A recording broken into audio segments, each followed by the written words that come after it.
Alright, so just so we can make what we were talking about last night make sense, we're gonna start with my birthday. So August 25th, 2000.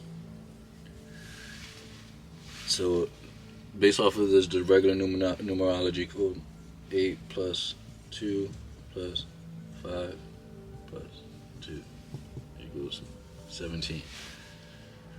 10, 15, 16, 17. And then 17 will reduce to an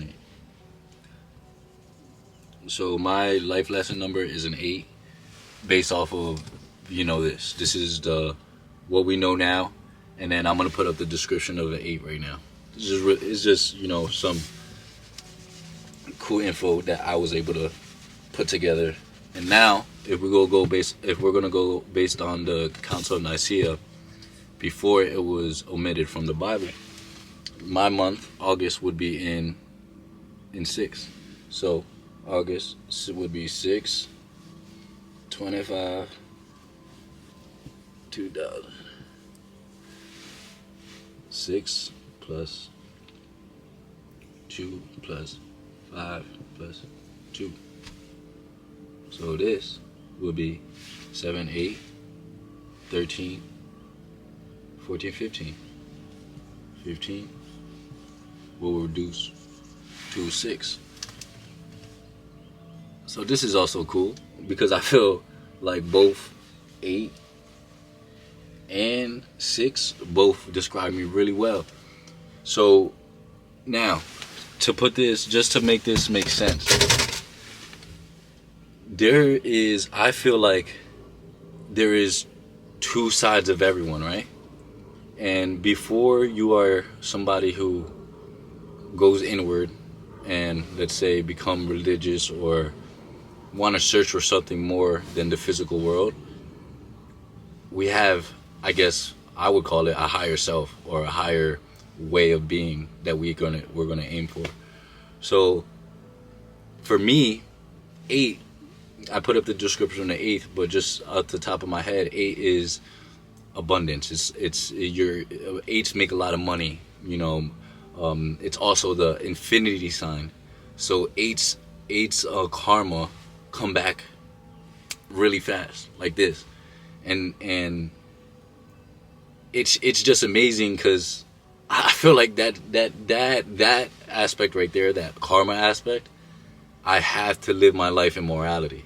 Because if I don't live my life in morality, it's just I throughout my life, through experiences, know that I have to do the right thing. And if I don't, it comes to bite me in the ass real fast. So that's one thing that I really like honed in on. Let me look back at the 8 just so I could. So another thing about the 8, it's also athletes. 8s do really well in sports. I actually, played collegiate football. I played 4 years at Bentley University in the New England area, and was really talented at that. I started as a freshman. So also went to go play a 5th year down in Virginia as well.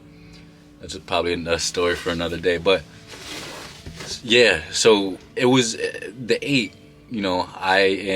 I definitely resonated with it when just learning about it, connecting my numbers and that life lesson number, and then switching it over to the 6. It was also very cool to learn and to see the aspect of a 6, because I feel like I also resonate with this.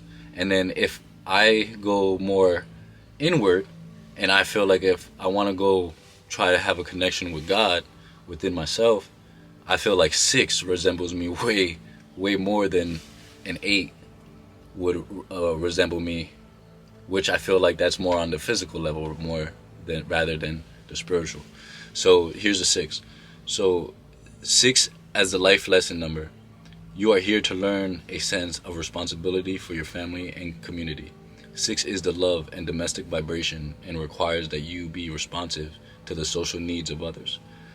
A fine sense of balance must be acquired so that you can equalize injustices. This keen sense bestows artistic abilities as well as judgmental talents which can be utilized in the legal system. You should develop the compassion and understanding necessary to ease the burdens of those who will naturally be drawn to you.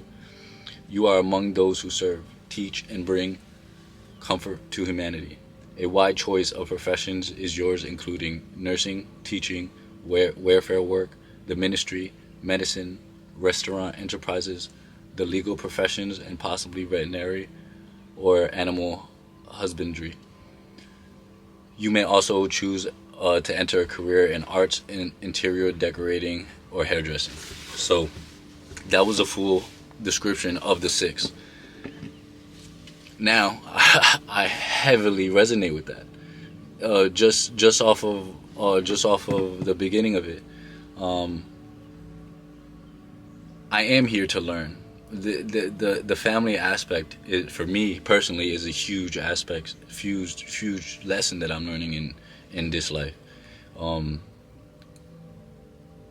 Another story for another day, but been through a lot of different unique family dynamics that leads to this, and so being responsive to social needs, I feel like I've had a lot of knowledge